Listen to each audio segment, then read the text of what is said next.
good day everyone. I am Remila Chikwi, third year medicine student from UCSM, and today I'm going to demonstrate on how to calculate BMI, AOG, EDC, and OB score of the patient. So let's start first by calculating the BMI of the patient in order to determine if she has adequate proportion of healthy body weights towards her height, and also to check if pregnancy has complication when BMI is abnormal. So we have to use the formula BMI is equal to weight in kilograms over height in meters squared. But before that, we were given a case. The patient is currently 72 kilograms and claimed that she has gained weight 11 kilograms during the conception. So we have to subtract these two units in order for us to get the preconceptual weight of the patient, which is now 61 kilograms.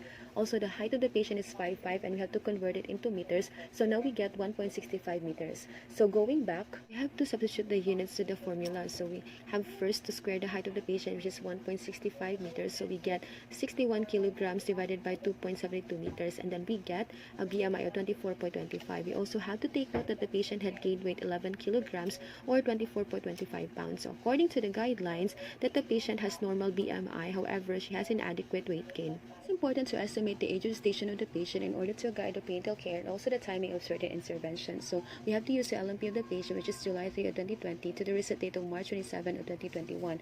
So we have to subtract 31 days from July to 3, then we get an answer of 28. Then we have to add this with all the days of the month till March 27, and then we have a total of 267 days divided by 7 days, which is equal to 1 week. So we get an answer of 38.14 weeks. So we have to subtract it by 38 weeks. So we get a remainder of 0.14, which we will multiply it by 7. So we get an answer of 1 day.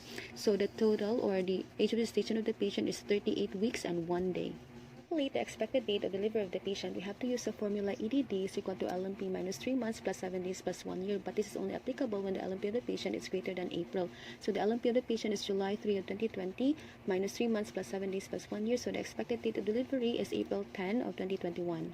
Finally, we will compute the OB score of the patient, but before that, we must be familiar with the definitions of the different contents based on the Williams book. So we have gravida, parity, term, preterm, abortus, and living. So according to the history of the patient, the first pregnancy was a tubal pregnancy with pelvic laparotomy, so we consider it as abortus. So the second pregnancy was successfully delivered at 37 weeks AOG, so we consider it as term and living. And currently, the patient is at 38 weeks and 1 day AOG, so the OB score of the patient is G3P11011.